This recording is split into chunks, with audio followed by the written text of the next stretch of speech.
ये आकाशवाणी है। कोविड-19 विशेष कार्यक्रम के अंतर्गत प्रस्तुत है कोरोना वायरस संक्रमण की वर्तमान स्थिति पर चर्चा, जिसे प्रस्तुत कर रहे हैं आकाशवाणी संवाददाता नवीन सक्सेना। इस कार्यक्रम में आमंत्रित स्वास्थ्य विशेषज्ञ हैं लखनऊ में किंग जॉर्ज मेडिकल यूनिवर्सिटी के प्रोफेसर डॉक्टर सूर्यकांत। नमस्कार। कोरोना जागरूकता श्रृंखला के आज के इस संस्करण में, आज के इस कार्यक्रम में आप सबका बहुत बहुत स्वागत है।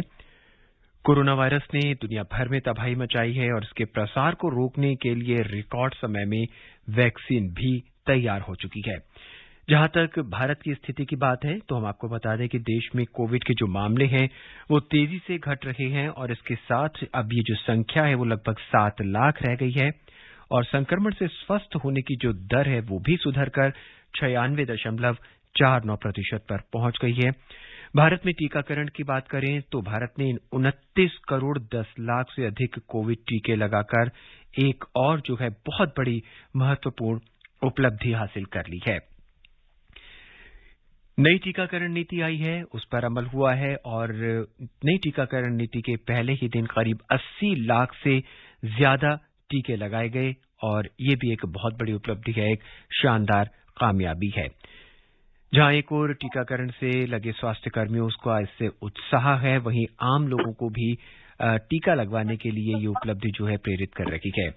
बहरहाल हम इस पर चर्चा करेंगे आगे। इसके अलावा भी बहुत से ऐसे सवाल हैं जिस पे आज हम चर्चा करेंगे, लेकिन हम अपने सुनने वालों को बता दें कि हमसे जुड़ चुके हैं इस समय डॉक्टर सूर्यकांत। डॉक्टर सूर्यकांत, कार्यक्रम में स्वागत है आपका। जी, धन्यवाद। डॉक्टर सूर्यकांत, जैसा कार्यक्रम में अभी हमने बात की कि टीका भी आ गया है, केसेस भी कम हो गए हैं, लेकिन वायरस जो है वो अब नित नए रूप बदलता चला जा रहा है और वायरस के खिलाफ जो है मजबूत प्रतिरक्षा पैदा करने के लिए अब बूस्टर डोज की भी वकालत हो रही है। हम आपसे जानना चाहेंगे कि ये बूस्टर डोज है क्या? देखिए, बूस्टर डोज तो जैसा कि नाम है बूस्ट करने के लिए होती है, अर्थात जो इम्यूनिटी आपने अभी एक वैक्सीन से ले ली है, मान लीजिए आगे चल के ये संभावना आती है कि धीरे धीरे इस इम्यूनिटी की जो पावर है यानी ताकत है वो धीरे धीरे अगर कम हो जाती है तो उसको बूस्ट करने के लिए एक डोज की जरूरत और पड़ सकती है। लेकिन ये सिर्फ स्पेकुलेशन है, ये सिर्फ एक संभावना है जी। और ये संभावनाएं इसलिए सब डिस्कस की जाती हैं क्योंकि आगे की हम स्ट्रेटेजी तैयार कर सकें, आगे की प्लानिंग कर सकें। तो हम कह सकते हैं ये डॉक्टर्स के लेवल पे, साइंटिस्ट के लेवल पे एक संभावना डिस्कस की जा रही है। अभी इसको पब्लिक डोमेन में बहुत ज्यादा चिंता करने की जरूरत या बहुत ज्यादा सोचने की जरूरत है, ऐसा मैं नहीं मानता हूं। जी डॉक्टर, वायरस नित नए रूप बदलता चला जा रहा है और जी। अब लगातार खबरें आ रही हैं और पब्लिक भी अवेयर हो रही है। महाराष्ट्र, केरल और मध्य प्रदेश के कुछ जिलों में कोविड-19 के डेल्टा प्लस स्वरूप को भी देखा गया है। क्या ये चिंता का विषय है? जी, देखिए, अभी तक 12 वेरिएंट कोविड-19 के ऐसे हैं जो पूरी दुनिया में सामने आ चुके हैं, दुनिया के विभिन्न हिस्सों में। आपको मालूम होना चाहिए कि कोरोना ने दुनिया के 220 देशों को प्रभावित किया है, जो अब तक की सबसे बड़ी महामारी इस बारे में कह सकते हैं कि number of the countries involvement के बारे में। उसमें अभी जो लेटेस्ट 12वां वेरिएंट आया है जिसका नाम दिया गया है लैम्डा, वो पेरू और साउथ अमेरिका की दूसरी कंट्रीज में आया है।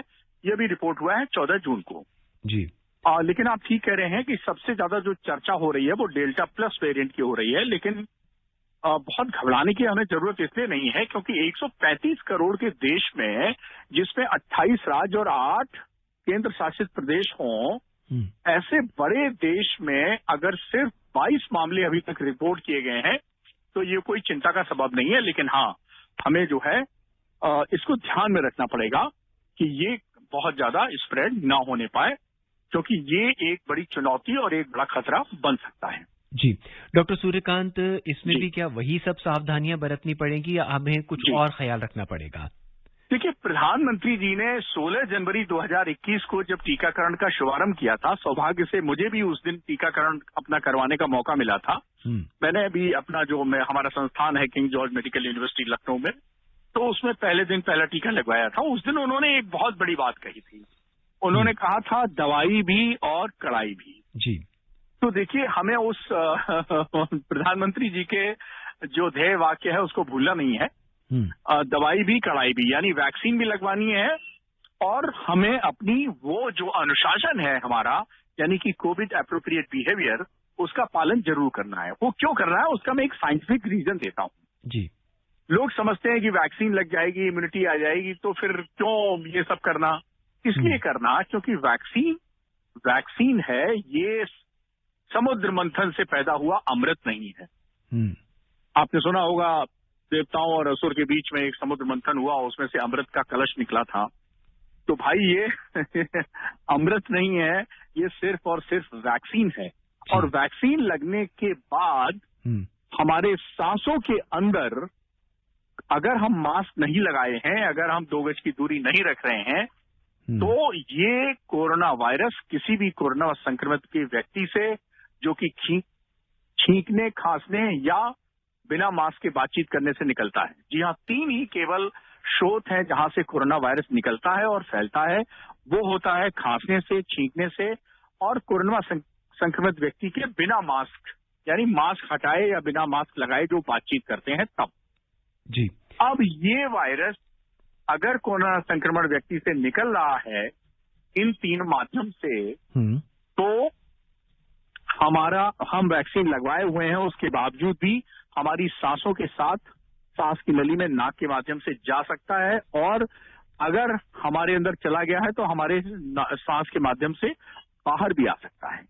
यानी सांस के माध्यम से कोरोना वायरस का आना जाना ये बंद नहीं होता है। कुछ लोग सोच रखे हैं कि वैक्सीन लगवा लेंगे तो हमारे सांस मार्ग पे अलीगढ़ का ताला लग जाएगा कि साहब अब तो ताला बंद है, अब कैसे वायरस घुसेगा, खटखटाता रह जाएगा और बाहर चला जाएगा। ऐसा बिल्कुल नहीं है।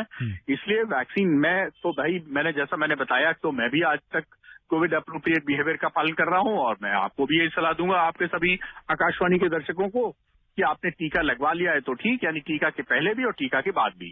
तो टीका जब नंबर आए जरूर लगवाएं और टीका के पहले और टीका के बाद भी कोविड एप्रोप्रिएट बिहेवियर को बनाए रखें। मिलें तो नमस्ते करें, ऐसा ना हो कि मिलने पर आप हाथ मिलाएं, क्योंकि हाथ मिलाना सिर्फ हाथ मिलाना नहीं होता है। इधर की वायरस उधर, उधर की वायरस इधर, इधर के बैक्टीरिया उधर, उधर के बैक्टीरिया इधर। तो कृपया हाथ न मिलाएं, नमस्ते करें और मास्क, घर से बाहर निकलें तो मास्क लगा के ही निकलें और 2 गज की दूरी लोगों के बीच में बनाए रखें। अब देखिए, ऐसे तो पता चलता नहीं कि कौन व्यक्ति कोरोना से संक्रमित है, कौन नहीं है। तो आप मान के चलिए कि हर व्यक्ति कोरोना से संक्रमित है, इसलिए हर व्यक्ति से 2 गज की दूरी बनाए रखिए। हाँ, जहां मौका मिले वहां साबुन पानी से हाथ धोते रहिए, क्योंकि हाथ अक्सर आप कहीं भी जाते हैं तो कुर्सी पे टच करते हैं, सोफा पे करते हैं, मेज पे करते हैं, कंप्यूटर पे करते हैं, अलमारी पे करते हैं, खिड़की पे करते हैं। इन सब चीजों को आप छूते रहते हैं हाथ से, तो वो भी एक माध्यम बन सकता है कोरोना स्प्रेड का। इसलिए जहां मौका मिले वहां हाथ साबुन पानी से धोते रहिए। साबुन पानी नहीं है तो मेरा तो मानना है कि आप जेब में एक पेपर सोप लेके चलिए जी, और इस पेपर सोप को पानी हर जगह मिल जाता है, वहां आप करते हैं। मेरी तीसरी चॉइस है सैनिटाइजर। कारण बहुत स्पष्ट है कि साबुन पानी बहुत रिलायबल सोर्स है, सोप वाटर भी बहुत रिलायबल सोर्स है। सैनिटाइजर के बारे में थोड़ा मैं कहूंगा कि कई बार नकली सैनिटाइजर और इस तरह के बहुत ज्यादा नॉन इफेक्टिव सैनिटाइजर भी मार्केट में मौजूद है, तो हमें पता नहीं चलता कि उसकी एफिकेसी क्या है। जी। डॉक्टर सूर्यकांत, आपने दवाई भी और कड़ाई की भी बात की है और ये लगातार हम प्रधानमंत्री जी से भी सुनते आ रहे हैं। लेकिन अब जब धीरे धीरे अनलॉक की प्रक्रिया शुरू हो रही है और लोगों को दवाई के रूप में टीका मिल चुका है, लेकिन अब देखा यह जा रहा है कि लोग कड़ाई बिल्कुल नहीं कर रहे हैं। अगर हम कार्यालयों की बात करें, वहां पे अधिकतर लोग ऐसे हैं काम करने वाले जिनका टीकाकरण हो चुका है और वो बेफिक्र होकर बिना मास्क लगाए घूम रहे हैं। क्या सलाह देंगे आप?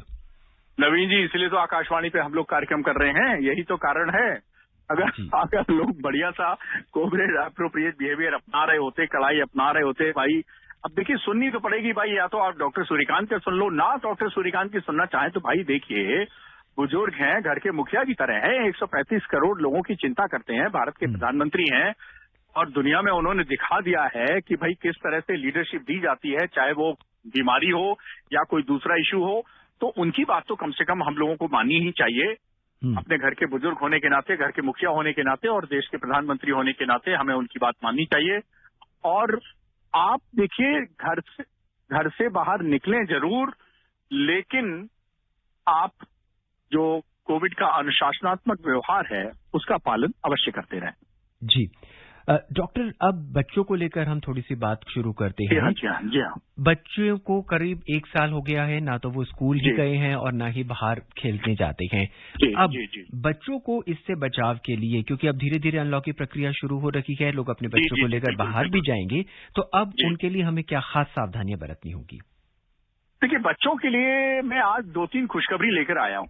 जी कहिए। एक तो खुशखबरी बच्चों के लिए है कि ये बात सही है कि 18 साल से ऊपर, कल ही अंतर्राष्ट्रीय योग दिवस था और कल ही भारत के प्रधानमंत्री जी ने एक अच्छे अभियान की शुरुआत की है कि पूरे देश में जो टीकाकरण चलेगा उसका पूरा खर्चा, उसका पूरी जिम्मेदारी वो भारत सरकार तय करेगी। राज्यों को जो जिम्मेदारी दी गई थी, राज्य थोड़े कुनमुना रहे थे, तो उन्होंने उनकी जिम्मेदारी अपने ऊपर ओढ़ ली है। और दूसरी बात, बड़े पैमाने पर कल जो है वो टीकाकरण अभियान को शुरू किया गया है 18 साल से ऊपर। बहुत सिंपल सी बात है, 18 साल से ऊपर के आप वोटर भी हैं और 18 साल के आप वैक्सीन लगवाने के हकदार भी हैं। तो वोट देने के भी हकदार हैं और वैक्सीन लगवाने के भी हकदार हैं 18 साल से ऊपर हैं तो अब जो 18 साल से नीचे वाले हैं उनमें 2 ग्रुप में बनाता हूं। एक तो 12 से 18, जिनको मैं बोलता हूं कि वो थोड़े से एडोलेसेंट हैं, किशोरावस्था जिसको हम कहते हैं, वो किशोर हैं। और 12 से नीचे वाले यानी 12 से 2 साल के। अब ये दोनों ग्रुप के लिए मैं आपको बताऊं कि वैक्सीन पर इन लोगों के यानी 18 साल से नीचे के जो लोग हैं उनके लिए भी वैक्सीन का काम बहुत तेजी से चल रहा है। भारत की अपनी स्वदेशी कंपनी भारत बायोटेक, जिसने कोवैक्सीन वैक्सीन बनाई है, उसी के द्वारा 2 से 18 साल के बीच के आयु वर्ग के जो लोग बच्चे और किशोर हैं उनके लिए एक ट्रायल चल रहा है। जल्दी ही ये वैक्सीन भी आ सकती है। एक खुशखबरी जी। दूसरी खुशखबरी एक और है कि एक इंट्रानेजल वैक्सीन बनाने की भी तैयारी चल रही है। यानी ये बच्चों के लिए भी खुशखबरी है और जो लोग सुई से डरते हैं, बड़ा हमने देखा लोग बड़े हो जाते हैं तब भी सुई से डरते हैं, बल्कि बच्चों को तो डराया ही जाता है। देखो डॉक्टर साहब आ गए, अभी सुई लग जाएगी, तो बच्चों को डराने के लिए भी इस्तेमाल की जाती है सुई। और तो ये जो लोग सुई से डरते हैं और खासतौर पे जो बच्चे लोग हैं उनके लिए एक इंट्रानेजल वैक्सीन भी आने वाली है। वो केवल नाक में स्प्रे जैसे किया जाता है किसी दवाई का, उसी तरह नाक में स्प्रे किया जाएगी। तो ये 2 खुशखबरी बच्चों के लिए। अब मैं तीसरी जो एक चिंता जताई जा रही है कि तीसरी लहर आएगी, वो बच्चों को बहुत परेशान करेगी। डॉक्टर सूर्यकांत का व्यक्तिगत मत है कि मैं इस थ्योरी से मैं सहमत नहीं हूं। जी देखिए, मैं आपको साइंटिफिकली तरी और दोनों ऑब्जर्वेशन के साथ, एक तो ये कि दोनों के लिए अभी वैक्सीन आने वाली है। सबसे ज्यादा लोग ये कहते हैं चूंकि 18 साल से नीचे कोई वैक्सीन नहीं है इसलिए सबसे ज्यादा खतरा इनको तीसरी वेव में है। अरे वैक्सीन नहीं है तो क्या हुआ, उनके पास समझदारी तो है, उनके पास उनका ईश्वर का सपोर्ट तो है। और सबसे बड़ी बात क्या है कि इन लोगों में खासतौर पर जो 12 साल से नीचे बच्चे हैं, पहले मैं उनकी बात करूंगा, उन लोगों में ये जो ACE2 रिसेप्टर्स होते हैं, जहां से कोरोना जिस रिसेप्टर के माध्यम से शरीर की कोशिकाओं में प्रवेश कर लेता है, तो वो ACE2 रिसेप्टर्स जो होते हैं बच्चों में कम विकसित होते हैं। तो 2 से 12 साल के बच्चों के बीच में पूरा, चूंकि अभी तक डेवलपमेंट नहीं हुआ होता है, इसलिए ACE2 रिसेप्टर्स का जो एक्सप्रेशन है वो इन बच्चों में कम होता है। तो भाई जब ACE2 रिसेप्टर्स ही कम होंगे तो कोरोना वायरस को जब माध्यम ही नहीं मिलेगा अंदर जाने का, तो कहां से कोरोना वायरस संक्रमित बच्चों को ज्यादा करेगा। अब बचते हैं 12 से 18 साल के लोग, तो उनके लिए और प्लस सब बच्चों के लिए एक और चीज मैं उनके लिए लाया हूं, वो है कि अभी हमारे पास 2-3 महीने हैं। उम्मीद जताई जा रही है कि any time between September to November third wave आ सकती है, सितंबर अक्टूबर या नवंबर में आ सकती है। हालांकि कल बड़ी चीज हुई है, एक मैं पिछले 16 जनवरी से यानी पहले दिन जब टीकाकरण हुआ है उस दिन से मैं बराबर कहता आ रहा हूं कि हमारे देश में लगभग 1 करोड़ प्रतिदिन वैक्सीन लगाने की क्षमता है और 1 करोड़ प्रतिदिन वैक्सीन ही हमें लगानी पड़ेगी, तब हम 2021 में टीकाकरण पूरा कर पाएंगे। ये बात मैं 16 जनवरी से कह रहा हूं, जिस दिन पहला टीकाकरण शुभारंभ हुआ था। और कल मुझे बहुत खुशी हुई कि कल भारत ने दुनिया में सबसे बड़ा टीकाकरण कोविड-19 का टीकाकरण का रिकॉर्ड बनाया है, 88,09,000। जी हाँ, बिल्कुल ठीक दर्शकों, आपने श्रोताओं बिल्कुल सही सुना, 88,09,000 का टीकाकरण हुआ है कल कोविड का, जो कि भारत नहीं एशिया नहीं बल्कि पूरी दुनिया में एक दिन में ज्यादा से ज्यादा टीका लगाए जाने का एक रिकॉर्ड बन गया है जी। और केवल भारत ही तोड़ सकता है इस रिकॉर्ड को और कोई दूसरा नहीं तोड़ सकता है। तो ये रिकॉर्ड बनाने के बाद ऐसा लगता है डॉक्टर सूर्यकांत को कि जो उनकी इच्छा थी 1 करोड़ टीका प्रतिदिन की, वो शायद अब धीरे धीरे वो उनकी पूरी होने वाली है। तो मैं मुझसे ज्यादा इस समय भारत में कोई खुश नहीं है कि मेरी जो आकांक्षा थी, मेरी जो इच्छा थी, मेरी जो पॉलिसी थी, मेरी जो स्ट्रेटेजी थी कि 1 करोड़ पर डे वैक्सीनेशन हो जाए तो हम 2021 में न सिर्फ थर्ड वेव को रोक लेंगे बल्कि हम भारत को इसी वर्ष कोरोना मुक्त भी घोषित कर सकेंगे, जैसा कि इजराइल कर चुका है अपने जनसंख्या का 81% टीकाकरण कराने के पश्चात। और हमें उम्मीद है डॉक्टर बच्चों की बात चल रही थी तो मैं बच्चों के लिए एक चीज और बता दूं कि बच्चों 2-3 महीने हैं। 2-3 महीने में आपको 2 काम करने हैं जी। एक तो आपको इंतजार करना है, इंतजार करते रहिए, जैसे ही पता लगे कि 18 साल से नीचे का टीका आए आप टीका लगवाइए, नंबर 1 बात। नंबर दूसरी बात, इन 2-3 महीनों में बड़ों को और अपने को दोनों को बचाने की कोशिश करिए। दोनों कोविड अप्रोप्रिएट बिहेवियर रखिए। आपके घर में बड़े बुजुर्ग मध्यम है, सबकी जिम्मेदारी मैं आपको सौंपता हूं कि आप भी कोविड अप्रोप्रिएट बिहेवियर का पालन करिए और दूसरों को भी सुनिश्चित करिए। उसी तरह जैसे 2014-15 में जब भारत के प्रधानमंत्री जी ने सबसे पहला अभियान प्रधानमंत्री बनने के बाद शुरू किया था, आज से 6-7 वर्ष पहले, तो स्वच्छ भारत अभियान शुरू किया था और उसमें सबसे ज्यादा जो भागीदारी और सबसे ज्यादा जो पहल की गई, जो बच्चों के द्वारा की गई, तो मुझे याद है कि हमारी बिटिया भी कहने लगी थी कि नहीं पापा ये यहाँ मत डाल देना गलती से, ये मोदी जी ने कहा है कि नहीं कूड़ेदान में ही कूड़ा डालना चाहिए। तो ये जो अवेयरनेस है बच्चों के अंदर, ये जो बच्चे होते हैं ना बड़ी अच्छी चीजें बड़ी जल्दी से ग्रहण कर लेते हैं, तो ये बच्चों का जो आप ताकत बच्चों की नहीं समझते हैं, उनकी पावर बहुत ज्यादा है। तो इन बच्चों से मैं सभी श्रोताओं से, जितने बच्चे आज मुझे सुन रहे हैं, उन सबसे मैं आह्वान करता हूं कि तीसरी वेव अगर रोकनी है तो अपने को और अपने घर को सबको कोविड का अप्रोप्रिएट बिहेवियर, यानी बाहर निकलने पे मास्क लगाना, लोगों के बीच 2 गज की दूरी बनाना और हाथ धोते रहना।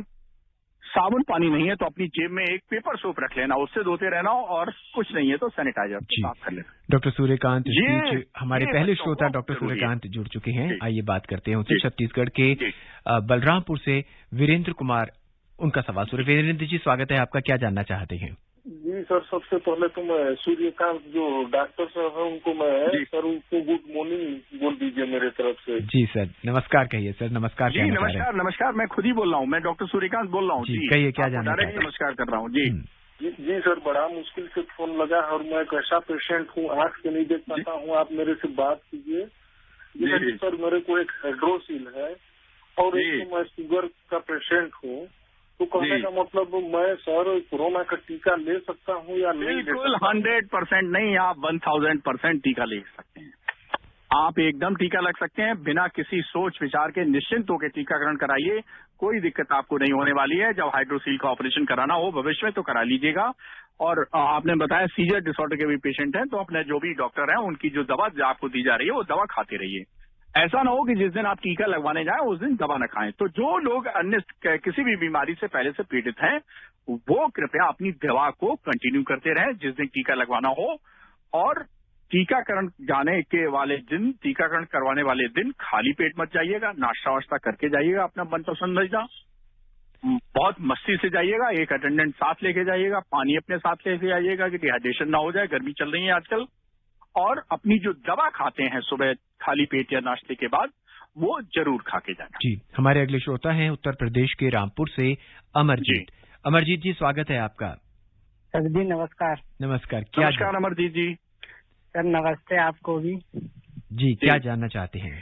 सर मैं ये जानना चाहता हूँ, जैसे हमारे बुजुर्ग मम्मी पापा हैं तो उनका तो टीकाकरण हो गया है, और जैसे हमारी 18 वर्ष की उम्र है तो सर हमारा भी नहीं हो पा रहा है, और खासतौर पे जो मम्मी पापा का गांव में ही हुआ था, तो 18 वर्ष से लेकर अभी तक कोई गांव में ऐसे कर्मचारी लोग नहीं आ रहे हैं जो हमारा टीकाकरण हो सके।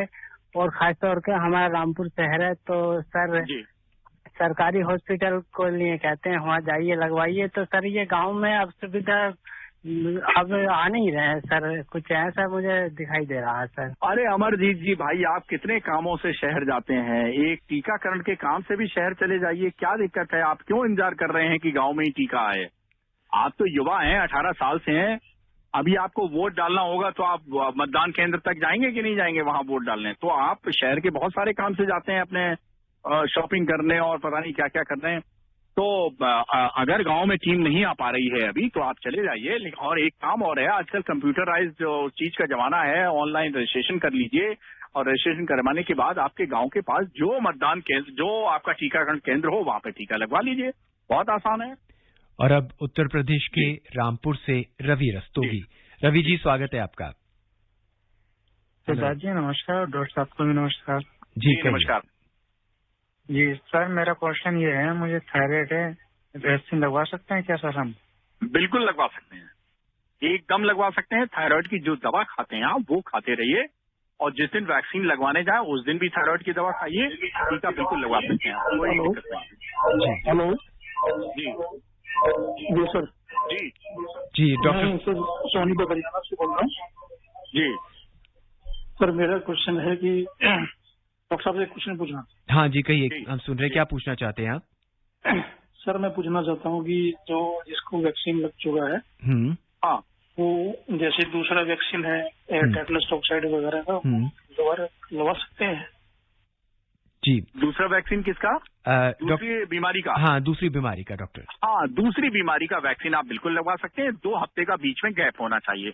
मान लीजिए आपने 15 जून को कोविड वैक्सीन लगवाई है, तो अगर आप दूसरी बीमारी का टीका, इन्फ्लुएंजा का या किसी और वैक्सीन लगवा सकते हैं तो 2 हफ्ते का अंतर रख लीजिए, बिल्कुल लगवा सकते हैं उसके बाद। जी डॉक्टर सूर्यकांत, हम आपसे जानना चाहेंगे कि कोरोना के दौरान लोगों की सूंघने की शक्ति जो है वो खत्म हो जाती है और कुछ दिनों बाद वापस आ जाती है, ऐसा क्यों होता है, किस खास वजह से होता है?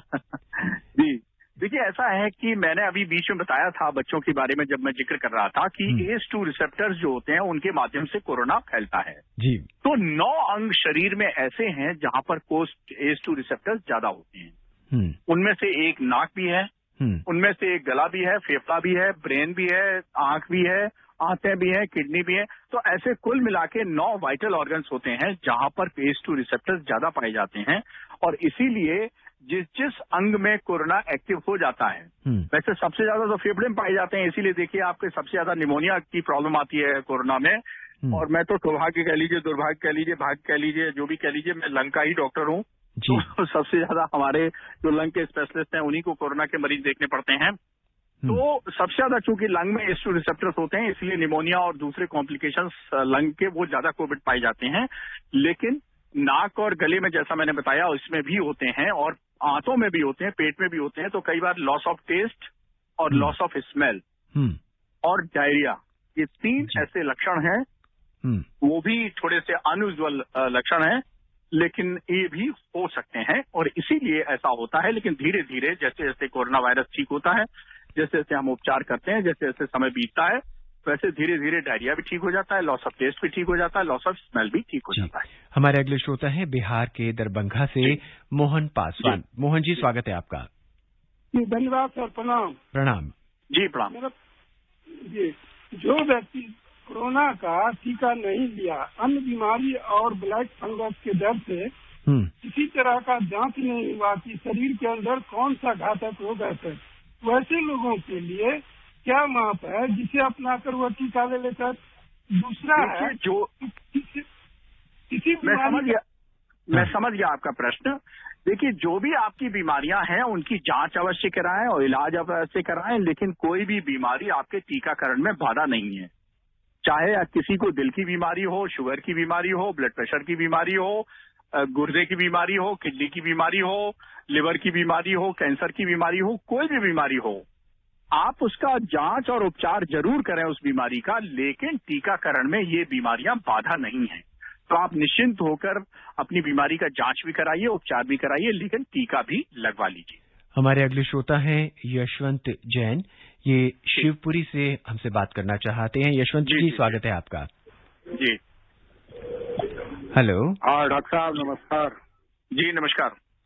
हाँ, ये बनारस मॉडल जो आपने बनाया है, इसकी प्रशंसा पूरे देश में हो रही है, और हम चाहेंगे वैक्सीन का जो अब हमारा 21 तारीख से योग दिवस से जो प्रारंभ हुआ है, हाँ जी, वो काफी अच्छी सफलता मिल रही है।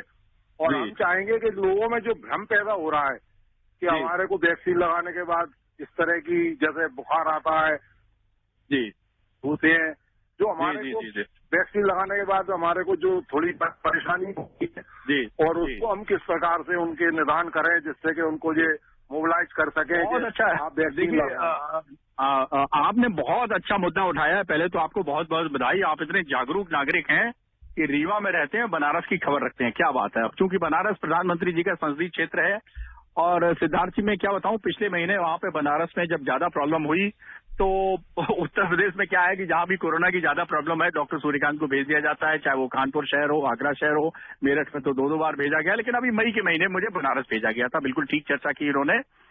तो मैं आपको इनको ये बता दूं कि ये जो टीके के बारे में लोगों को जो भ्रांतियां हैं उनमें बिल्कुल डरने की जरूरत नहीं। इस देश में बच्चा पैदा होता है जिस दिन, तो पहला टीका लगता है बीसीजी का। आप सोचिए, उसी सुई से, यानी उसी नीडल से, पतली नीडल जो 1 दिन के बच्चे के लिए बनाई गई है, जो पतली नीडल, उसी सुई से वैक्सीन लगती है ये। तो एक तो घबराने की जरूरत नहीं है। लोग सोचते हैं इंजेक्शन है, पता नहीं नीडल कितनी मोटी होगी, क्या होगी, तो जानवरों वाली भैंस वाला इंजेक्शन तो नहीं लग जाएगा, घबराने की कोई बात नहीं है। छोटा बच्चा 1 दिन का जिसको बीसीजी वैक्सीन जिस सिरिंज से और नीडल से लगती है उसी से लगती है। नंबर 1 बात। नंबर दूसरी बात, आपने देखा होगा बच्चों को भी आप जब टीका वीका कराते हैं तो पहले दिन या दूसरे दिन थोड़ा बुखार आ जाता है, थोड़ा वो सुस्त रहते हैं, थोड़ा दर्द होता है जहां टीका लगता है। यही सब साइड इफेक्ट इस कोविड वैक्सीन में भी होते हैं और कोई ऐसा साइड इफेक्ट नहीं होता है। छोटा मोटा जहां सुई लगी है वहां दर्द हो सकता है, थोड़ा बुखार आ सकता है, थोड़ी कमजोरी लग सकती है, थोड़ी थकान हो सकती है। इसके अलावा कोई मेजर साइड इफेक्ट अब तक नहीं होता है। करोड़ों नहीं, अब तो अरबों वैक्सीन लग चुकी हैं पूरे दुनिया में और भारत ने तो कल रिकॉर्ड ही तोड़ दिया। आपने देखा होगा 88,09,000 वैक्सीन लगी हैं और भारत में अब तक 28 करोड़ वैक्सीन की डोजेज लग चुकी हैं जी। तो इतनी सब डोजेज लगने के बाद भी कोई ऐसा मेजर साइड इफेक्ट सामने नहीं आया, इसलिए घबराने की जरूरत नहीं। लोगों से कहिए बिल्कुल मस्ती में, एकदम उत्साहपूर्वक, जैसा प्रधानमंत्री जी ने एक बार कहा था टीका उत्सव, तो बिल्कुल टीका महोत्सव की तरह उत्सव मनाते हुए खुशी से, जैसे त्योहार मनाते हैं आप, ईद, दिवाली, होली, ये सब मनाते हैं, उसी तरह आप वैक्सीन को लगवाएं और लोगों के बीच में ये बात फैलाएं कि डरने की जरूरत नहीं है, वैक्सीन को चुने, वायरस को नहीं। डॉक्टर सूर्यकांत, हमारी ये चर्चा हम और आगे भी जारी रख सकते थे, लेकिन वक्त हमारे पास बहुत कम है। अगर आप इस पूरी चर्चा को सम अप करना चाहेंगे और बहुत संक्षेप में आप हमारे सुनने वालों को क्या संदेश देना चाहेंगे? हेलो डॉक्टर सूर्यकांत, शायद डॉक्टर सूर्यकांत अब हमें नहीं सुन पा रहे हैं, शायद लाइन कट चुकी है। हम अपने सुनने वालों को बता दें, डॉक्टर सूर्यकांत लगातार हमें सलाह देते आ रहे हैं इस कार्यक्रम में कि हमें ज्यादा से ज्यादा लोगों को वैक्सीन लगाना है, ज्यादा से ज्यादा लोगों को कोरोना के बारे में जागरूक करना है। और जहां तक भारत की उपलब्धियों की बात की है तो 29 करोड़ 10 लाख से ज्यादा कोविड के टीके अब तक लगाए जा चुके हैं। एक बहुत बड़ी उपलब्धि है और एक ही दिन में जो 1 करोड़ का जो आंकड़ा था, हम लगभग उसके करीब पहुंच चुके थे। वो थे 80 लाख जो टीके थे वो हम लगा चुके थे और ये भी भारत जैसे देश के अंदर बहुत बड़ी उपलब्धि है। और हमें उम्मीद है आज के इस कार्यक्रम में डॉक्टर सूर्यकांत ने जो भी सलाह दी थी उसे आप जरूर मानेंगे और सुरक्षित दूरी बनाए रखेंगे, लगातार हाथ धोते रहेंगे और कोशिश करेंगे कि आप अपने आप को, अपने परिवार को और अपने समाज को बचा सकें। इसके अलावा हम आपको बता दें कि अगर आपको कोरोना से संबंधित कोई और सवाल पूछने हैं, कोई और जागरूकता आप बढ़ाना चाहते हैं तो आप फोन कर सकते हैं। हेल्पलाइन नंबर है 1075। ये स्वास्थ्य और परिवार कल्याण मंत्रालय की हेल्पलाइन है। बहरहाल वक्त हो चुका है आज के इस कार्यक्रम में, बस इतना ही। मुझे यानी नवीन को दें इजाजत। नमस्कार। कोविड-19 विशेष कार्यक्रम के अंतर्गत अभी आप सुन रहे थे कोरोना वायरस संक्रमण की वर्तमान स्थिति पर चर्चा, जिसे प्रस्तुत कर रहे थे आकाशवाणी संवाददाता नवीन सक्सेना। इस कार्यक्रम में आमंत्रित स्वास्थ्य विशेषज्ञ थे लखनऊ में किंग जॉर्ज मेडिकल यूनिवर्सिटी के प्रोफेसर डॉक्टर सूर्यकांत। ये कार्यक्रम आकाशवाणी के समाचार सेवा प्रभाग द्वारा प्रस्तुत किया गया। इसे आप हमारे mobile app news on AIR और YouTube channel news on AIR official पर भी सुन सकते हैं। इस कार्यक्रम के संबंध में अपनी प्रतिक्रिया आप हमें ईमेल कर सकते हैं। पता है airnsgtalks@gmail.com। ये कार्यक्रम फिर से सुनने के लिए लॉग ऑन करें हमारी वेबसाइट newsonair.nic.in।